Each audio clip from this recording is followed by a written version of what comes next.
محمد وعلى آل سيدنا محمد وسلم. Au nom d'Allah, le tout miséricordieux, le très miséricordieux, et que la paix et la bénédiction d'Allah soient sur vous, chers téléspectateurs. Bonne fête à tous. Je vous salue tous dans ce nouvel épisode de votre émission Le Conseil, et nous allons être avec vous tout au long de 2 heures.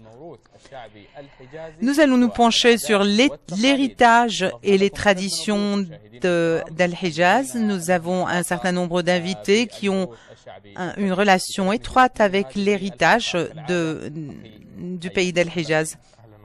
Ayman sera mon partenaire tout au long de cette émission. Nous renouvelons notre rencontre avec vous qui vous transmet les différentes étapes du pèlerinage tout au long de 24 heures afin que vous puissiez vivre le pèlerinage et l'atmosphère de l'Aïd.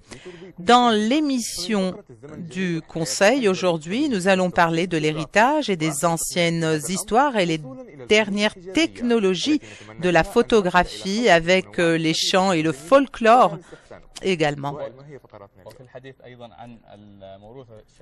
En parlant de l'héritage d'Al-Hijaz, nous avons invité le photographe doué Samer Al-Oufi, et avec le chant également et le folklore populaire, nous allons avoir avec nous également Faisal Labban et le chanteur Yahya Al-Shatri.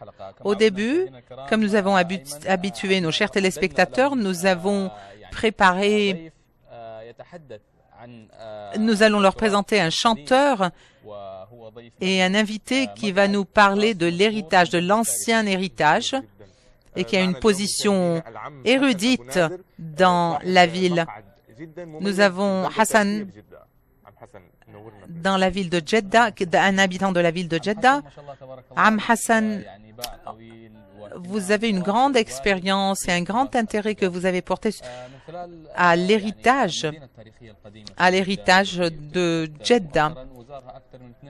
Jeddah qui a reçu la visite de 2 millions de personnes. Vous avez beaucoup à nous dire concernant l'héritage de cette ville. Nous voulons connaître également qu'est-ce que nous entendons par Magad. C'est une chambre à l'entrée de la maison, et le propriétaire de la maison garde cette chambre ou ce coin de la maison pour recevoir les invités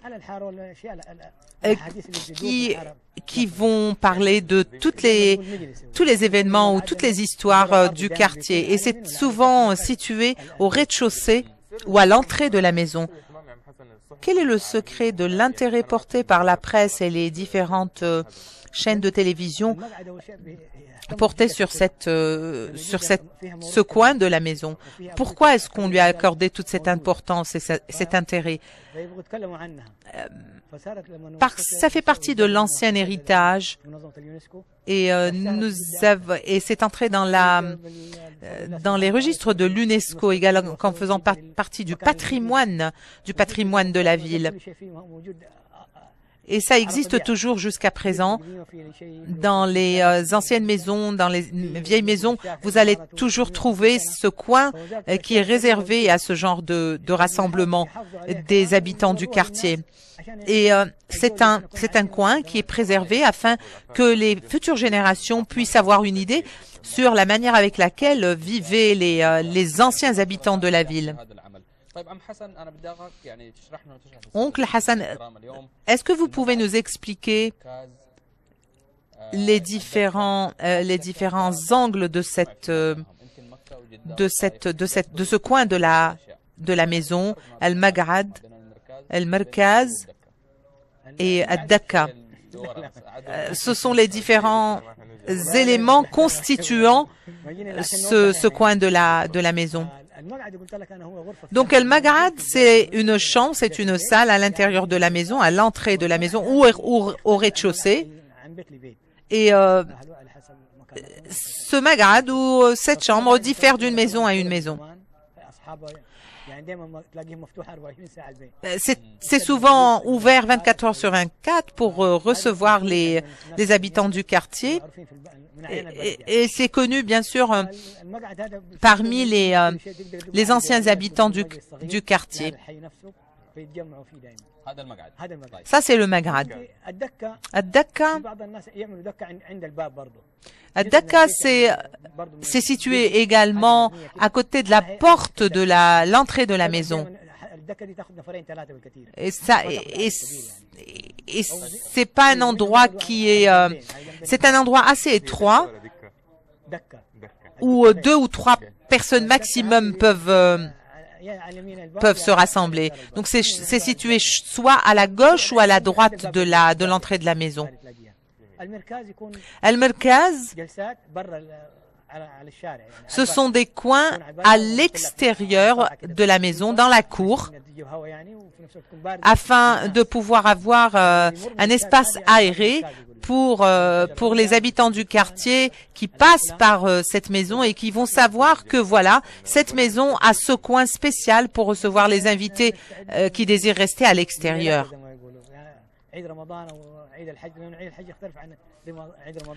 Nous nous préparons pour les 2 fêtes d'Al-Fitr et d'Al-Adha différemment, bien sûr.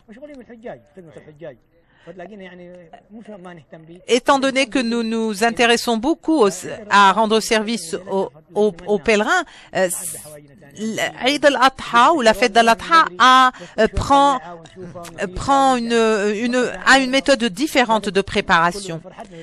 Eid al-Fitr se prépare différemment également, parce que nous préparons les cadeaux également que nous offrons aux petits. Est-ce qu'il y avait des éthiques dans le passé que vous inculquiez aux enfants, comment se tenir convenablement dans ce coin de la maison ou dans cet autre coin de la maison? Se mettre avec les personnes adultes requiert un certain nombre d'éthiques, effectivement. Est-ce qu'il y a des éthiques bien spécifiques concernant ce coin de la maison ou cet autre coin de la maison lorsque les gens viennent et décident de s'asseoir dans le Dakka ou dans le Migad? La plupart des personnes qui fréquentent ce genre de coin sont des adultes. Parce que les enfants ne s'intéressent pas aux discours ou aux discussions des adultes. C'est pour cela que vous trouvez rarement un enfant qui se met avec des adultes. Mais bien sûr, si jamais il y en a, nous leur apprenons comment se tenir poli et convenablement. Et lorsqu'il décide et il désire prendre la parole, il doit, avant de le faire, prendre l'autorisation d'une personne adulte. Il ne doit pas participer à la discussion comme ça de but en blanc. Il faut vraiment qu'il prenne l'autorisation d'un adulte avant de prendre part à la discussion qui a lieu. C'est pour cela que vous allez rarement voir des enfants dans ce genre de rassemblement.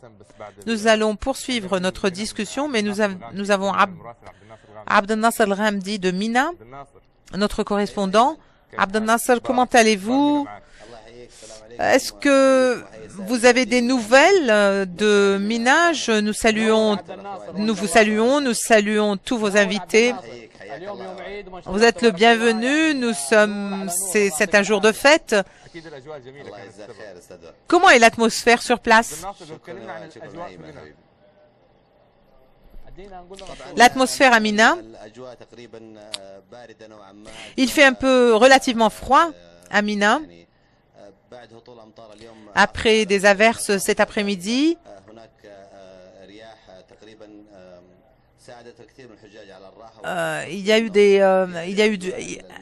le temps est un peu nuageux, le ciel est nuageux, il y a du vent et les pèlerins se préparent à la lapidation de la 3e stèle et a effectué la circumambulation d'adieu. Les forces de sécurité travaillent d'arrache-pied au deuxième jour de l'ensoleillement afin d'affréter les foules vers la mosquée sacrée. Toutes les parties concernées sont mises en alerte pour la mise en application des plans de circulation. Après avoir achevé la lapidation des stèles, vous allez voir que comment les différentes parties du ministère, les différentes instances du ministère de la Santé travaillent également sur le terrain, et les autres instances et les forces de sécurité essaient de faire éviter un encombrement devant le lieu de la lapidation des stèles.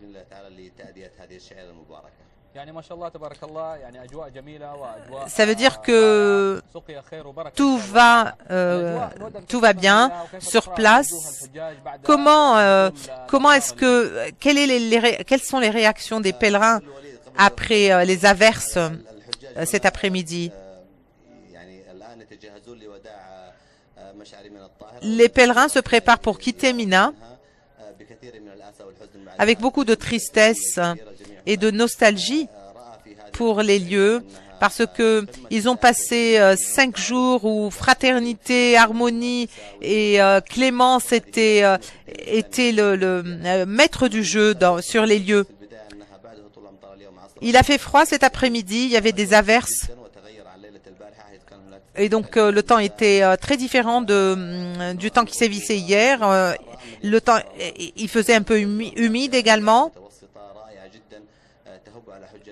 Une vitesse de vent moyenne également. Et nous implorons Allah pour qu'il agrée le pèlerinage des musulmans et les aide à quitter Mina sains et saufs. Nous avons entendu dire qu'il n'y a pas eu d'incident à noter. Oui, effectivement, les porte-paroles de la défense civile n'a pas fait état d'incident quelconque. Mais les responsables au sein du centre météorologique nous ont fait part de leurs prévisions concernant le temps cet après-midi. Et effectivement, nous avons eu des averses et les pèlerins étaient très contents de voir que ce sont des pluies généreuses également. Merci Abdel Nasser El-Ghamdi de Mina, et merci de vos efforts continus. Nous implorons Allah pour qu'il agrée le pèlerinage jusqu'à ce qu'ils retournent sains et saufs chez eux. Nous allons retourner à Am Hassan et tous les bons souvenirs. Vous nous avez parlé de ce coin à l'entrée de la maison et comment se rassemblaient les gens. Est-ce que la conception de la maison changeait lorsque vous accueilliez les pèlerins? Est-ce que c'était différent de notre temps? Ça dépend du nombre de pèlerins. Par exemple, nous évacuons l'une de nos chambres et nous mettions les matelas dans une autre chambre pour accueillir les pèlerins et pour leur offrir le logement pendant le séjour qu'ils passaient sur les lieux. Et toute la famille se mettait sur le toit, habitait le toit de la maison pendant toute la saison du pèlerinage, pour permettre aux pèlerins de passer un séjour confortable à l'étage d'en bas. Parfois, les familles décidaient de prendre un prix symbolique, et donc le pèlerin était obligé de payer un loyer symbolique pour le séjour passé au sein de cette famille.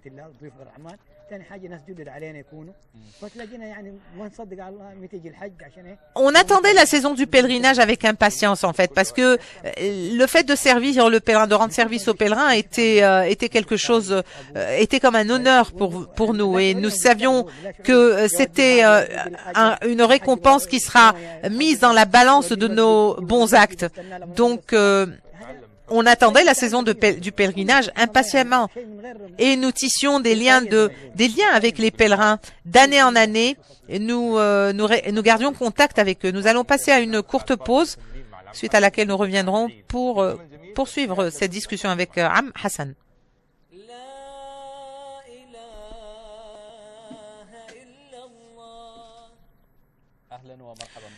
Bienvenue à nouveau, chers téléspectateurs de la chaîne Iqra. Nous poursuivons notre émission Le Conseil avec ses beaux souvenirs avec Am Hassan. Am Hassan, nous renouvelons nos salutations à vous. Bienvenue.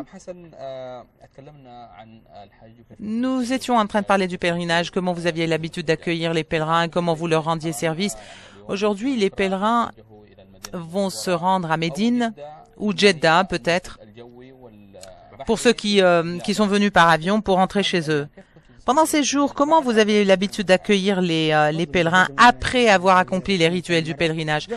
Bien sûr, nous avons l'habitude de les accueillir pour leur faire nos adieux de la même manière avec laquelle nous les avons accueillis à leur arrivée, afin qu'ils gardent une bonne impression des familles qui les ont accueillis. Vous avez des souvenirs avec les pèlerins? Est-ce que vous pouvez nous parler d'une anecdote qui vous est arrivée? Par exemple, il y a beaucoup d'anecdotes, bien sûr. Le pèlerin, par exemple, qui voudrait se diriger vers une mosquée et qui se trouve un peu loin. Donc vous êtes obligé de l'accompagner. Vous pouvez pas lui donner les directions en lui disant vous allez à droite, vous allez directement, vous prenez cette route, vous allez à droite ou à gauche. Non, vous l'accompagnez directement et vous essayez de lui expliquer, bien sûr, s'il ne parle pas votre langue, vous essayez de lui expliquer l'endroit avec des signes, avec le langage des signes. Les habitants de la Mecque et de Jeddah maîtrisent beaucoup de langues. Il y a des Mécois qui parlent Urdu, indonésien, malaisien, en raison des différentes nationalités qui affluent chaque année. Oui, quand il arrivait à Jeddah, il y avait ceux qui consacraient leur maison, qui réservaient leur maison uniquement pour les pèlerins. Donc ces maisons-là n'étaient pas habitées par nulle autre personne que les pèlerins. Et c'était comme une liaison entre nous et les pèlerins. Et c'est pour cela que, à leur départ, ils nous promettaient d'envoyer un autre groupe de pèlerins l'année d'après. Et ils leur donnaient notre adresse afin que nous puissions les accueillir ce nouveau groupe de pèlerins l'année d'après. Oui, là, on avait un agent qui qui accueillait le pèlerin, et avec les guides de circumambulation, selon les nationalités. Pourquoi est-ce que ils étaient guides? Ils sont guides parce que justement ils donnent des instructions et des guides aux pèlerins. Quelle est la différence entre avant et maintenant? Aujourd'hui, on a des agences bien organisées qui font partie d'institutions. Quelle est la différence entre le temps d'avant et aujourd'hui, dans la relation entre les familles qui accueillent les pèlerins et les pèlerins eux-mêmes? Aujourd'hui, les choses sont faites de manière organisée et très souvent par le biais d'un État et des agences qui appartiennent à l'État. Mais avant, il y avait ces liens de fraternité qui se tissaient parce que le contact était direct. Il y avait cette promiscuité, cette proximité entre le pèlerin et la famille accueillante. Oui, notre poète, bienvenue. Bienvenue à vous. Monsieur Youssef, nous allons discuter, nous allons écouter un poème que vous nous avez préparé peut-être et qui illustre un peu les jours que nous sommes en train de vivre. Tout d'abord, bonne année, bonne fête à tous. Je vous transmets mes meilleurs vœux de fête d'Al-Adha. Et à l'occasion du pèlerinage, je voudrais dire que chaque année, les sentiments se renouvellent, même si c'est un pèlerinage qui a lieu chaque année, mais il est différent d'année en année.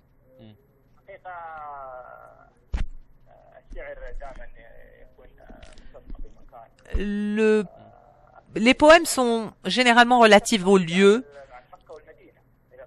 et à l'espace, à la Mecque, à Médine.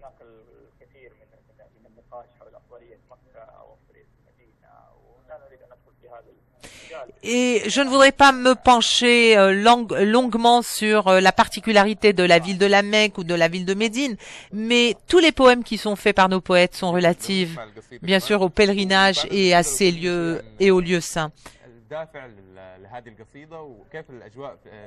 On aimerait savoir qu'est-ce qui vous a inspiré pour écrire ce poème.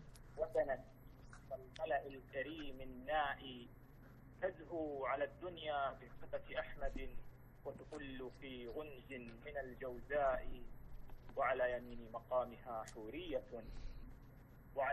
مقامها حورية معمورة الخدين بالأنداء يتبادر الثقلان لحن نشيدها فتعيدهم من ضجة الأصداء قوسان في كبد الخلود تعانقا فانداح بدر الأمة القمراء شفتان فالثغر الندي قصيدة ومن القصائد ما يراه الرائي المطعمون أولو الشجاعة والندى والناصرون الدين في اللأواء الناحتون من الصخور منازلا والنائمون على كفوف الماء قمم الجبال الشم تحكي أهلها وهنا النخيل حكاية الشعراء ماء العقيق سقاية من زمزم والقبر سنو الكعبة الغراء الوحي عدل الحجارة سلسل أحد هنا وهناك غار صراء الوحي عدل الحجارة سلسل أحد هنا وهناك غار حراء قمران واكتمل الحجاز مجرة تهب الكواكب نشوة الإسراء ترنو فتختصر الزمان بنظرة ألف تسيه على القرى بالياء. Merci infiniment notre poète Youssef pour ces jolis vers et merci de votre participation. Nous allons vous retrouver bientôt, Inch'Allah. Monsieur Hassan, toute cette belle atmosphère que nous vivons aujourd'hui, qu'est-ce que vous pouvez nous dire à la fin de cette séquence? Est-ce que vous souhaitez que quelque chose du passé retourne et puisse être revu? Est-ce que vous voulez faire revivre quelque chose du passé?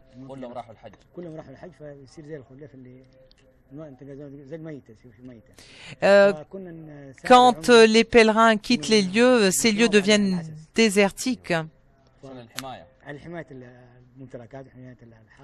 Et avant, le gouverneur, avec l'assistance des jeunes du quartier, avait l'habitude de prendre en charge un quartier afin de le préserver et de le garder. Et lorsque est-ce que vous avez fait face à un incident quelconque pendant que vous montiez la garde des quartiers? Non, pas vraiment, mais Hassan, merci de toutes ces histoires que tu nous as racontées et nous vous remercions de votre participation, de votre présence avec nous. Merci à vous et nous allons sans doute vous retrouver dans le cadre d'autres émissions concernant l'héritage et le patrimoine d'Al-Hijaz. Nous allons passer à la séquence de la photographie.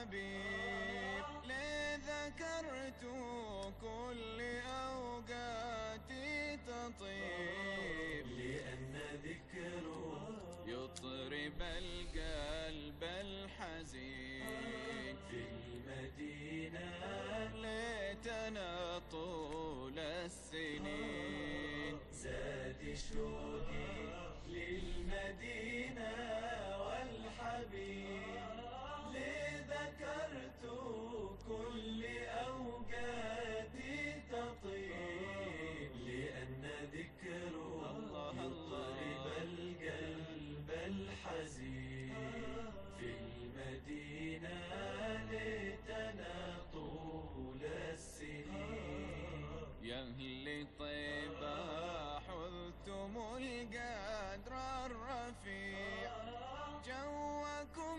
بالمصطفى دايم ربيع جوكم ينفح بعطر الياسمين في المدينة ليتنا طول السنين يا طيبة حلتم القدر الرفيع جوكم بالمصطفى دايم ربيع جوكم ينفح بعطر الياسمين في المدينة ليتنا طول السنين زاد شوقي للمدينة والحبيب لذكرت كل أوقاتي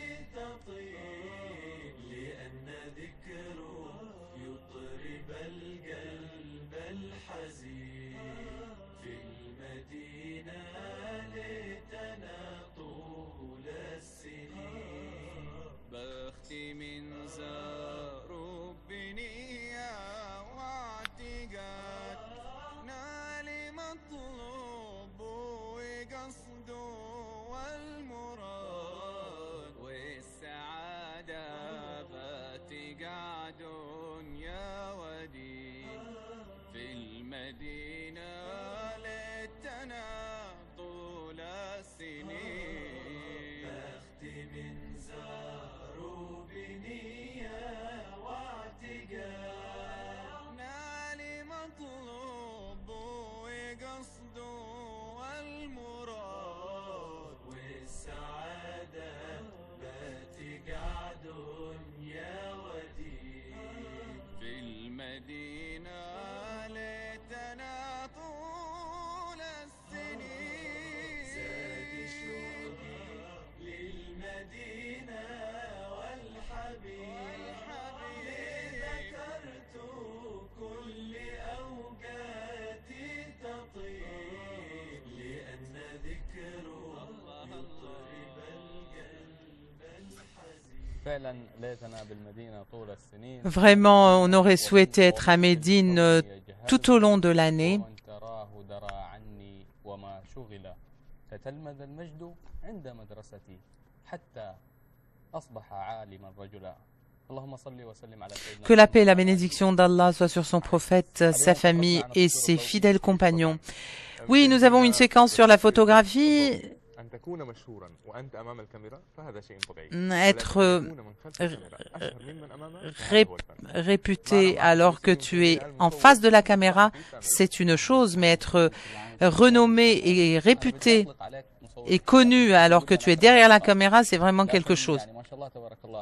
Bienvenue, monsieur. Vous avez vous avez beaucoup mis en exergue l'héritage et le patrimoine d'Al-Hijaz. Et vous êtes un grand photographe connu pour avoir beaucoup publié à travers vos photos cet héritage et ce patrimoine. Je fais partie, je suis un habitant de la ville. C'est pour cela que j'ai accordé une importance et un intérêt à toutes les anciennes maisons, à l'ancien art, à l'art ancien, et chaque coin dans le pays m'inspire davantage, chaque jour un peu plus. Surtout que mon grand-père est né mon grand-père est né dans le même quartier où j'habite. Donc, merci pour votre introduction. Vous êtes né au milieu de toutes ces choses anciennes, n'est-ce pas? Ça vous a inspiré. Effectivement, oui, ça fait 3 ans que je suis dans le domaine de la photographie. Mais chacun de nous, chaque personne qui fait de la photographie a un sentiment différent de l'autre. Donc, comment mettre en exergue ce sentiment, c'est ça le secret. Parfois, je participe à des festivals, donc c'est pour cela que je peux voir à travers leur art tout ce qui remonte au passé. L'artiste qui vit dans la ville peut comprendre la culture de cette ville et peut comprendre comment est-ce que cette photo a été conçue et comment est-ce que de quoi est faite telle ou telle maison.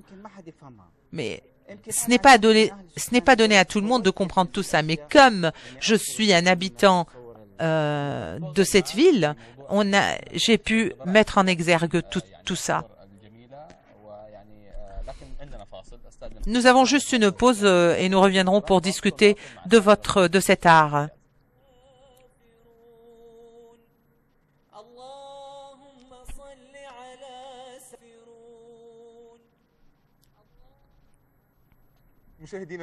Chers téléspectateurs, bienvenue à nouveau à votre émission Le Conseil avec le photographe d'Al-Hijaz.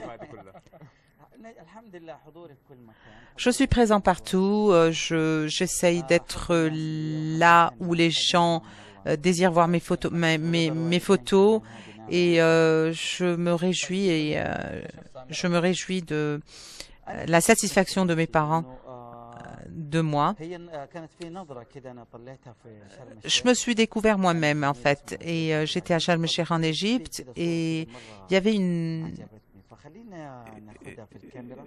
photo une image qui m'a beaucoup plu et j'ai essayé de la capter. Et depuis ce jour-là, j'ai décidé d'acheter une caméra. En arrivant à Jeddah, j'ai acheté une caméra. Et ensuite, j'ai discuté avec mes collègues et je leur ai dit que je voulais apprendre la photographie. Tous mes collègues photographes n'ont pas voulu m'apprendre la photographie parce que je suis quand même assez... Je ne suis pas jeune, je suis âgé et ils ne voulaient pas me donner le titre de photographe. Mais j'ai fait quelque chose qui a plu à mes collègues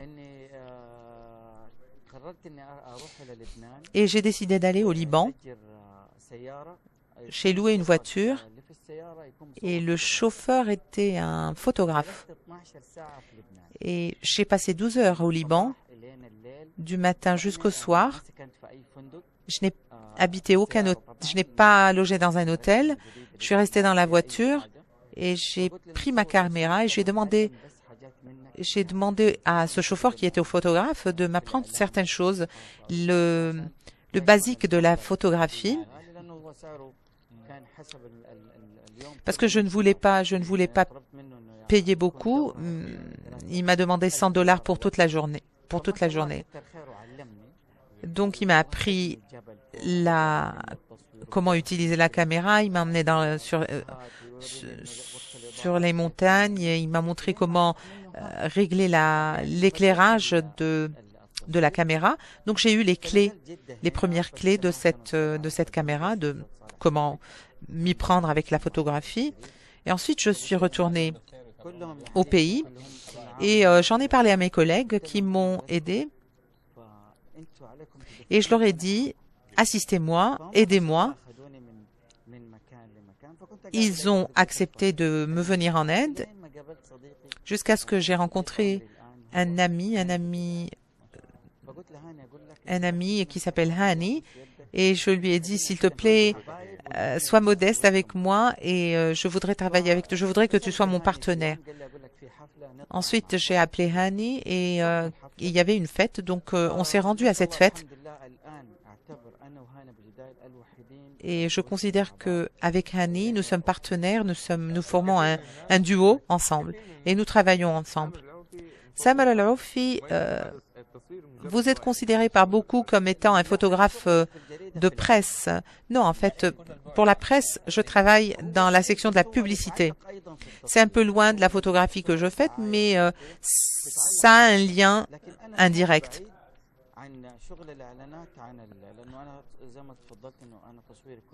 Je fais de la photographie pour la presse et ma photographie, c'est de la photographie qui est concentrée sur la nature. Et même au sein de mon travail, il se demande comment est-ce que j'ai essayé de rallier les deux. كنت يعني في الاول مصور يعني في الدعايه والان صرت دعايه وتصوير. لا ما اشتغلت في التصوير الدعائي. Non, je n'ai pas fait de la photographie publicitaire. لا ما اشتغلت لانه يمكن نستعرض بعض من صورك. Est-ce on pourrait voir certaines de vos photos, quelques-unes de vos photos? المعروضه معلش سامحوني لانه الهارد ديسك ما قبل عندكم. Le disque dur n'a pas vraiment marché, n'a pas bien fonctionné, donc excusez-moi si la qualité de la photo n'est pas si bonne que ça. Ça fait 3 ans que vous êtes dans le domaine et vous avez réussi à devenir à vous faire connaître. Je pense que mon travail s'est répandu par le biais des réseaux sociaux. Lorsque vous prenez en photo une personnalité importante, les gens voudraient voir également. C'est bien, mais les gens voudraient voir la réalité.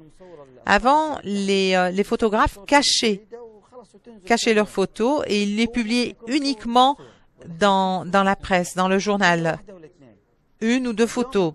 Mais aujourd'hui, les réseaux sociaux vous permettent de prendre une 50aine de photos.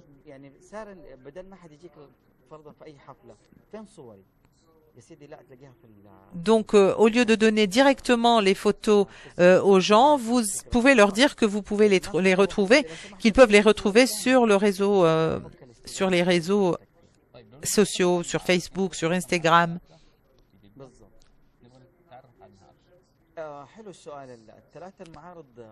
Les 3 expositions auxquelles j'ai participé, c'était la première des expositions, c'était avec la participation de Mohamed Abdo. Comment vous allez convaincre un chanteur arabe de vous aider à tenir une exposition? Et c'était ça la difficulté au début pour moi. On était dans une fête, on assistait à une fête, il y avait en présence de Mohamed Abdo, de Monsieur Abadi, du chanteur Walid Tawfiq et Hassan Husni.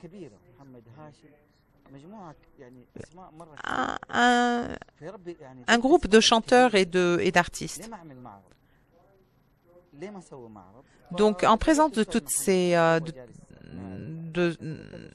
de ce groupe de chanteurs et d'artistes, j'ai décidé de faire une exposition. J'ai demandé à Monsieur Mohamed Abdo, je lui ai fait part de mon désir de tenir une exposition et je lui ai demandé d'inaugurer cette exposition. Il m'a dit, il n'y a aucun problème, même si vous décidez d'aller où, n'importe où sur cette planète, sachez que je serai avec vous. Et c'est vraiment, ça a été un honneur pour moi. Et on a dû rendre visite à Monsieur Mohamed 3 fois pour nous assurer que vraiment il gardait sa promesse. C'était la première exposition qui s'appelait Le Cadre. Et ça porte le nom de la chanson de Mohamed Abdo. N'importe quelle photo que vous captez va être insérée dans un cadre. Donc la première exposition était appelée Le Cadre. La deuxième exposition était en présence du prince Mesh'al ben Abdallah et Sultan ben Salman et du prince Mesh'al ben Majid. Et 800 000 800 000 visiteurs. Et ensuite, on a eu une troisième exposition pendant le mois de Ramadan. Ça, c'est le jet d'eau à Jeddah pendant le coucher du soleil. Comme vous pouvez voir, ici, il y a vraiment des couleurs formidables qui ont été captées. Il faut vraiment choisir. Bien sûr, il faudrait choisir le moment opportun pour capter une image. Ici, c'est à Aïdaros, pendant la fête. Et tout visiteur qui désire voir les anciens manèges dans cette ville se rend sur ce lieu avec la plus ancienne école à Jeddah. Vous voyez les manèges ici avec les tambours également. Les photographes choisissent le moment également et aussi la vitesse du vent est importante. Pourquoi est-ce que la vitesse du vent est choisie également par le photographe avant la prise d'une photo? Non, je pense que c'est juste qu'il faut faire attention, qu'il faut avoir des informations sur les prévisions météorologiques, sur la météo ce jour-là avant la prise de la photo. Ici, c'est la corniche avec la tour qui est située sur la corniche et l'hôtel Hilton. Est-ce que vous avez modifié les couleurs? Non, moi je ne procède pas à ce genre de procédé. C'est l'une des tours les plus élevées du port de Jeddah. Non, cette photo a été prise dans la réserve de Rafia. Et regardez comme la girafe est vraiment très belle et j'ai pris le prince Bandar Ben Abdallah a beaucoup aimé cette photo et c'était ma première visite à la réserve. Ici, regardez ici, c'est avec ces pigeons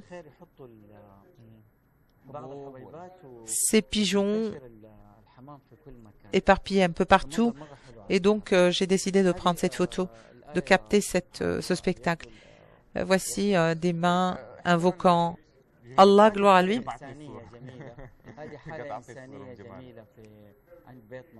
Ici, c'est à Beth Nassif. Et une personne qui aide un handicapé. Et il y a une personne à l'arrière là-bas, juste en face, qui est étonnée de voir comment est-ce que les gens s'entraident. Ici, les anciens bateaux et en arrière-plan, la tour de contrôle du port de Jeddah. Quelle est la différence entre la culture de la photographie à la Mecque et dans le royaume d'Arabie Saoudite et à l'extérieur d'Arabie Saoudite? Tout dépend de la particularité de chaque pays, des traditions. Nous avons des traditions islamiques et les gens ne sont pas habitués à la photographie. Ils craignent un peu la photographie. Donc c'est pour cela que nous essayons de prendre tout ça en considération lorsque nous procédons à une prise de photo quelconque. Mais je crois que les perspectives concernant cette perspective a changé. Oui, effectivement, les réseaux sociaux ont changé beaucoup d'aspects des mentalités. Le problème, il y a la nouvelle technique de selfie, par exemple. Aujourd'hui, le procédé de selfie dans l'enceinte de la mosquée sacrée est très répandu.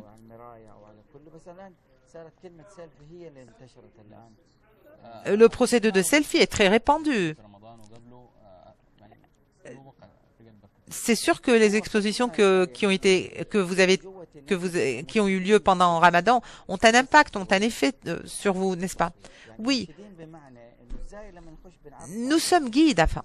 À travers, par le biais de nos photographies, nous opérons en guise de guide, c'est-à-dire que nous transmettons aux pèlerins qui désirent visiter les lieux un aperçu avant d'arriver sur les lieux. Donc, lorsque nous prenons en photo des coins comme la Decca, par exemple, les plans nationaux, et que nous publions ces photos, la personne qui désire effectuer, qui vient cette année, par exemple, pour effectuer le pèlerinage ou pour visiter les lieux, a une idée, un aperçu au préalable sur les lieux.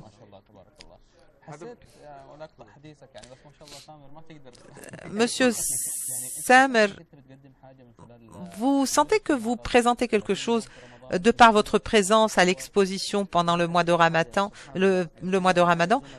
Oui, avec mes collègues qui m'aident, un groupe de jeunes qui étaient avec moi tous les jours.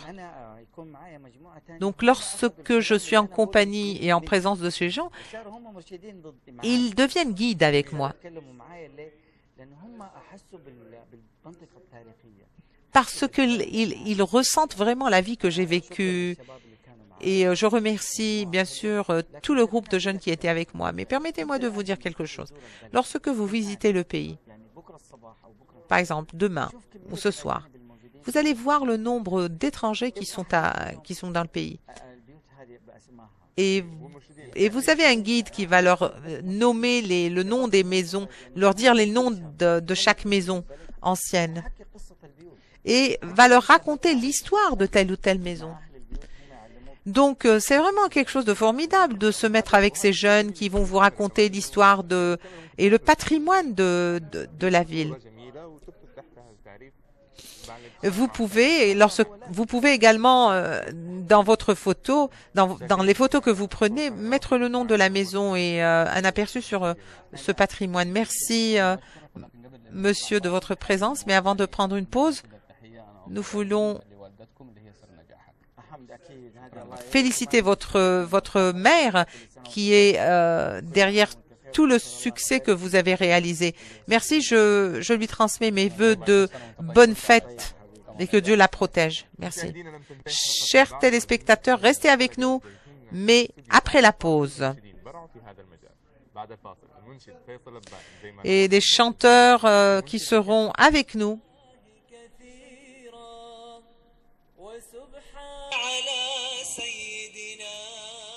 أهلا ومرحبا بكم مشاهدينا الكرام مشاهدي المجلس في هذه الحلقة وفي هذا الجزء جزء الجسيسة والمنشدين. نعم مشاهدينا منشدين برعوا في هذا المجال ووصلوا لقاعدة جماهيرية كبيرة وحب الناس لهم كان الدافع المحفز لإكمال هذا المشوار وهذا النوع من الفن. نعم نرحب بمنشدنا الأستاذ المنشد والجسيس يحيى الشاطر. اهلا وسهلا بك. كل عام وانتم بخير والامه العربيه الاسلاميه كلها بخير ان شاء الله باذن الله. وفي هذه الحلقه مشاهدينا الكرام والتي تعتبر الحلقه الاخيره في هذا الموسم يسعدنا ان نستضيف لكم منشد الحجاز فيصل لبان. اهلا وسهلا بكم وسهلا بخير. ايمن اول مره اطلع معاه ترى. C'est la première fois que j'apparaît الشرف لي ان انا اطلع معك. الله يحييك. نبدا فيصل. Nous allons commencer par Faisal. ابو عارف تكلمني شويه عن المجس. Abou Aref, est-ce que vous pouvez nous parler un peu de ce genre de ce type de chant? Tout d'abord, bienvenue. Et je voudrais dire bonjour parce que on est après-midi, presque il est presque 3 heures du matin. Merci, c'est vous qui m'avez obligé à venir à cette heure tardive, donc mais vraiment ça me fait plaisir d'être parmi vous. Bienvenue.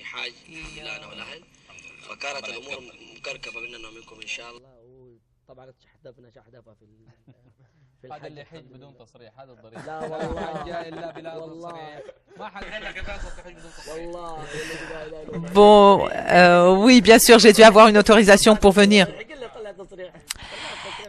Pour effectuer le pèlerinage, je dois avoir une autorisation, bien sûr. Ouf, aidez-moi à obtenir cette autorisation. Merci.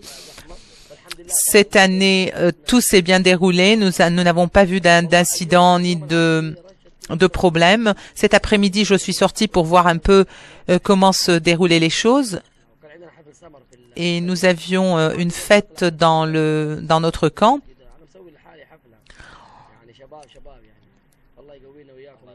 Donc, espérons que Allah nous protège et protège ce pays. Vous m'avez posé la question de savoir comment j'ai commencé dans ce type de chant.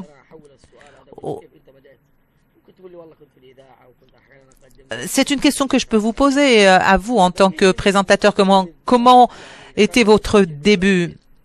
Quand vous avez une belle voix,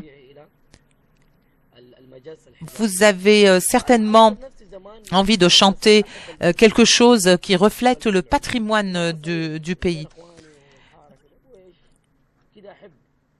J'étais comme ça, j'ai toujours été comme ça, j'ai toujours aimé la récitation du patrimoine du Hijaz. Avant, il y a une vingtaine d'années, il n'y avait aucun moyen d'apprendre le majas, ce genre de chant.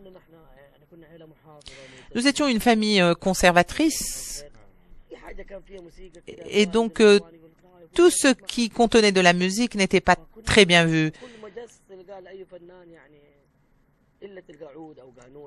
Et dans chaque famille, il fallait trouver, il y avait toujours le oud, où il y avait toujours une guitare. On aurait voulu que quelqu'un nous apprenne ce type de chant très jeune.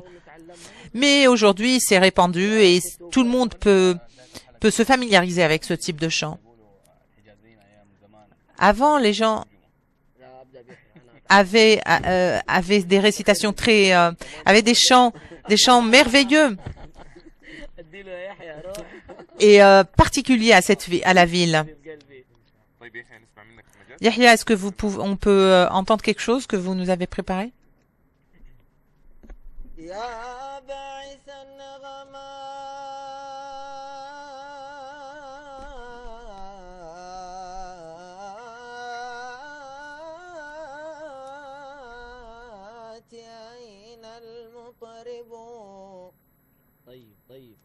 أين النشيد أين النشيد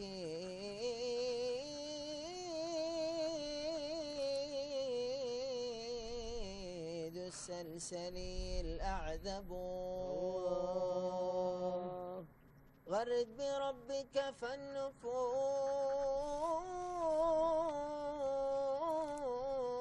مشوقة لسماع صوت بالغنى يتصبب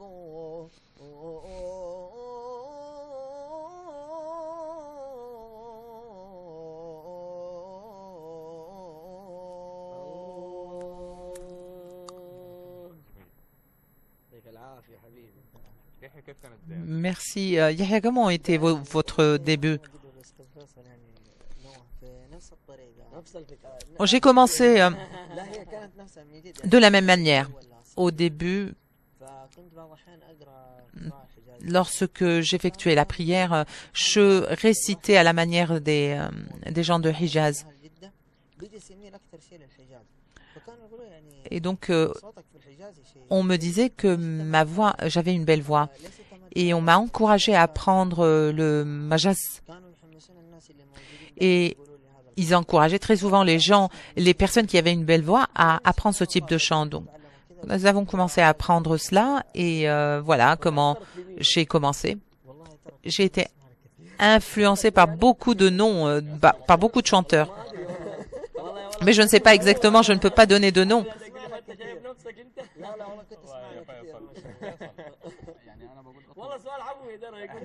C'est une question spontanée, bien sûr. Oui, c'est un peu embarrassant de répondre à une telle question. Oui, vous voulez pas, vous évitez de dire que c'est votre maître, n'est-ce pas? Vous avez de belles chansons et d'anciennes chansons aussi que personne ne peut maîtriser de nos jours. قال لي ابوي هذا فيصل انا ما اعرف غير كلماتها وخلاها بحاجه حلوه بس انا ما اقدر اجيبها. Oui, effectivement, hier, je me suis souvenu de certaines chansons que je chantais au début alors qu'on était en train de célébrer cette fête dans le camp.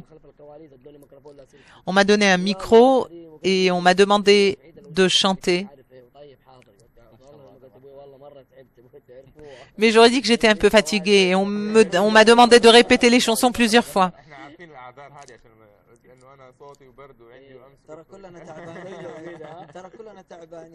On est tous fatigués en fait.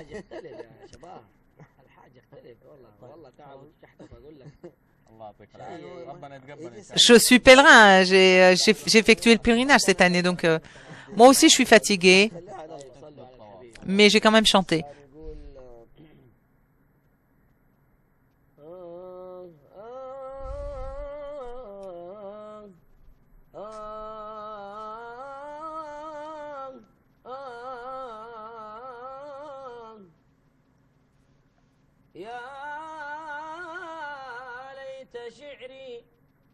كيف حال أحبتي وبأي أرض خيموا وأقاموا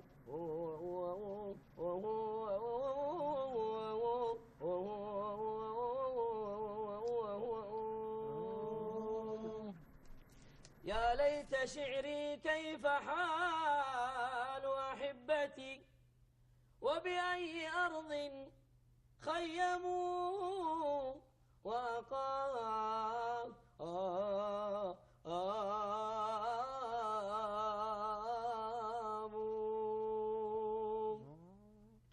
قف بالطواف ونادي يا الله الله قف بالطواف ونادي يا الله الله إن الكريم يجيب من ناداه ناداه رب رحيم مشفق متعطف لا ينتهي بالحصر ما أعطاه رب رحيم مشفق متعطف لا ينتهي بالحصر ما أعطاه ثم الصلاة على النبي تخصه وتعم بالخيرات من والاه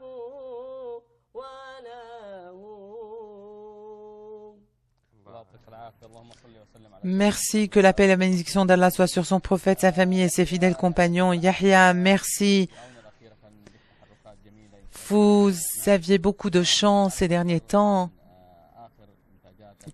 Quelles sont vos dernières publications et quelles sont vos dernières chansons? Oui, j'ai une récitation qui va être publiée très bientôt.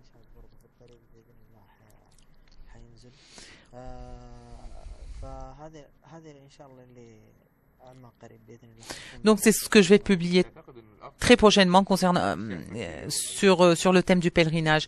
Vous allez avoir...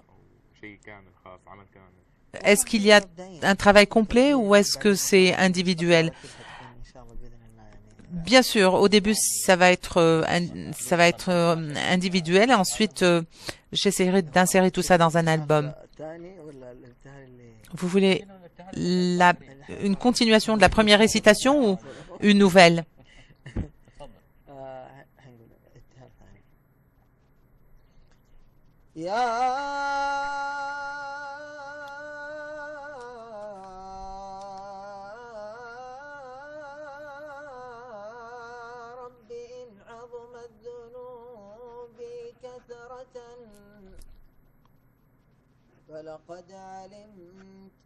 فلقد علمت بأن عفوك أعظم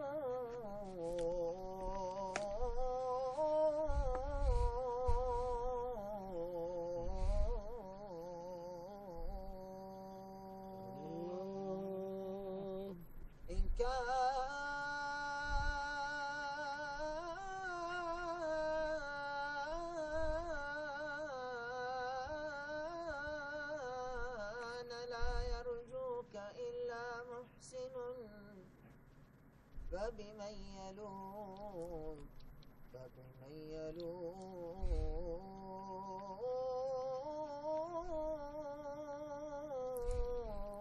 ويستجير المجرمون ما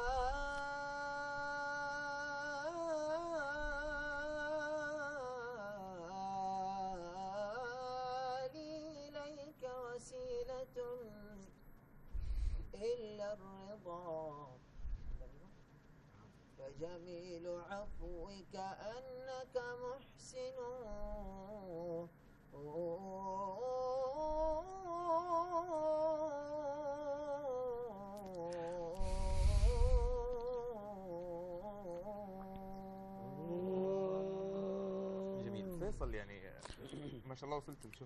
Faisal, vous avez atteint le summum de la popularité et vous êtes connu, vous êtes devenu célèbre. Qu'est-ce que vous dites aux nouveaux jeunes qui désirent entrer dans ce domaine et qui désirent entreprendre ce chemin du chant d'Al-Hijaz? En fait, je leur dis qu'il faudrait qu'ils s'intéressent également à leurs études et qu'ils essayent de faire en sorte que leurs dons et leurs talents soient également soutenus scientifiquement. Et j'ai j'ai publié un manuel, un livre, un ouvrage avec un ensemble de recherches. Nous allons parler de cet ouvrage après la pause et il va nous parler de l'ouvrage et son doctorat.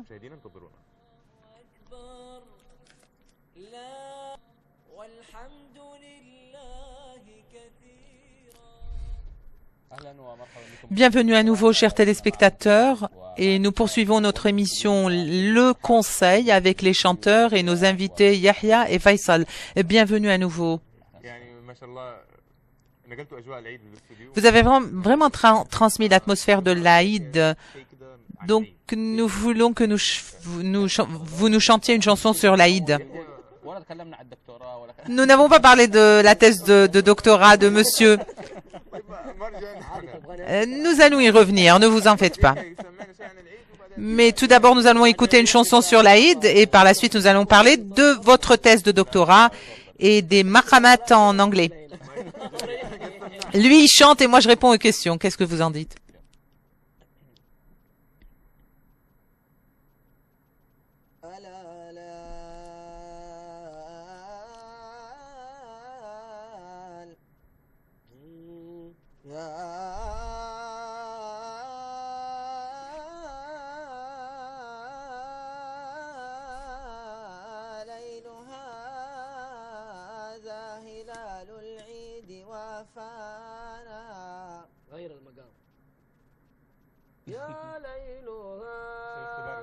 On va changer de maqam.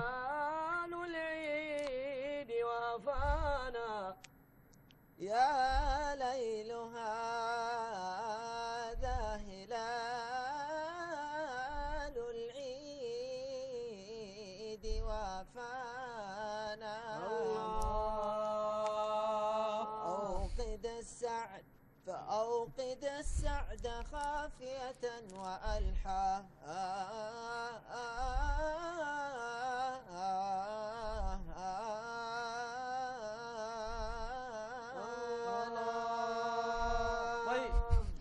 أطلق خيول المنى في كل ضاحية. طيب يا يحيى. واسكب شعورك أزهارا وريحانا.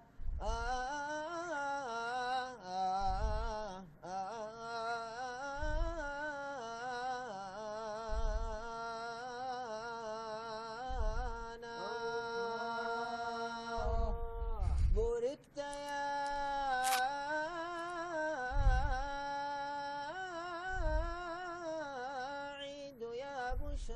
وجائزة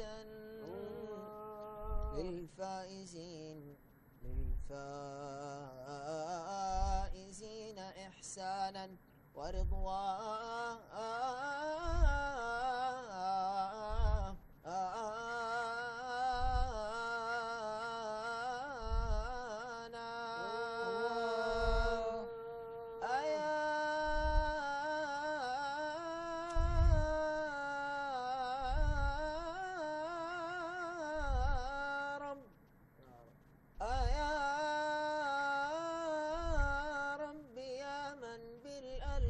بالأفضال منانا أعد علينا هذا العيد وأزماها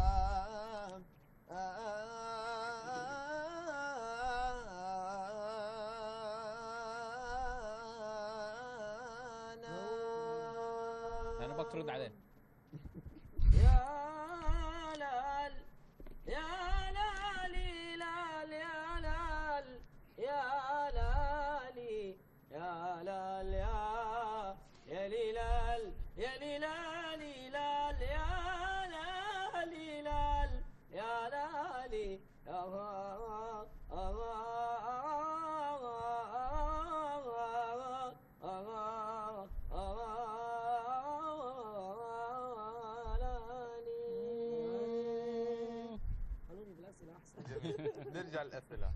Retour aux questions. Vous êtes en train de préparer une thèse de doctorat avec sur les maqamat en langue arabe et en anglais. Donc l'idée, c'était de publier un ouvrage avec un manuel et comprend également la thèse de mon magistère également. Donc le thème de ma thèse, le thème de ma thèse tournait autour de... Je suis diplômé dans les sciences religieuses et donc le thème de la thèse, de ma thèse, c'était les maqamat dans le Saint-Coran. Voici donc, c'est le thème de ma thèse. Je vais pas rentrer dans les détails. Et par la suite, ça c'est la thèse de magistère.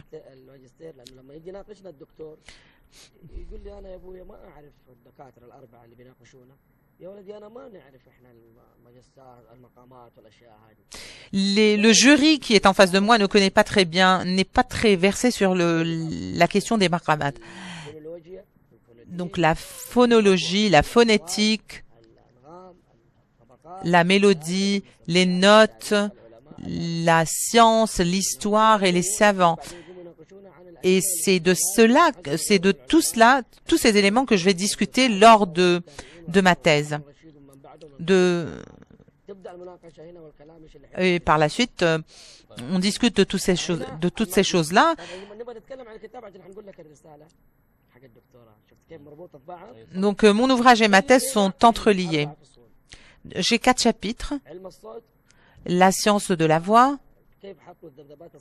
Et comment est-ce que la voix a été... quel est l'aspect physiologique de la voix. Et ensuite, les notes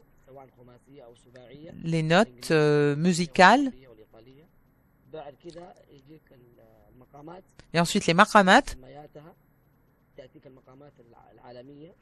Les maqamat 8 mondiales, irakiennes, 140 maqam, parmi 360 maqam. Et ensuite, la science de la voix. Si je pose la question aux chers téléspectateurs de savoir où sont les cordes vocales, les cordes vocales, elles sont où? Juste en dessous de la gorge. Juste en dessous. Nous avons 2 cordes. Je vais vous donner une information qui peut étonner beaucoup d'entre vous. Nous avons deux cordes vocales. Lorsque nous parlons, elles tremblent, elles bougent, ces cordes. Maintenant, lorsque nous mangeons, eh bien, elles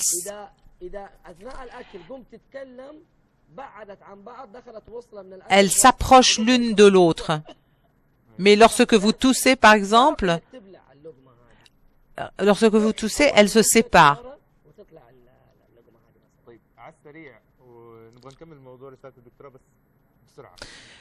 Pour votre thèse de doctorat, est-ce que vous pouvez nous en parler davantage? Donc, ces cordes vocales, j'en ai parlé dans mon ouvrage également. L'idée de cette thèse de doctorat, c'est autour des maqamat arabes, mais je vais les traduire en anglais. Nous remercions Faisal et Yahya. Nous aurions voulu rester beaucoup plus avec vous, mais peut-être que notre rencontre va se renouveler. Donc, c'était le dernier épisode du conseil, de l'émission Le Conseil, chers téléspectateurs. Nous implorons Allah, gloire à lui, d'avoir réussi à vous transmettre toutes les informations et les nouvelles concernant l'héritage et le patrimoine d'El Hijaz. Et nous vous retrouvons dans le cadre d'autres programmes sur la chaîne Iqra. Jusque-là, merci de votre attention et que Dieu vous protège.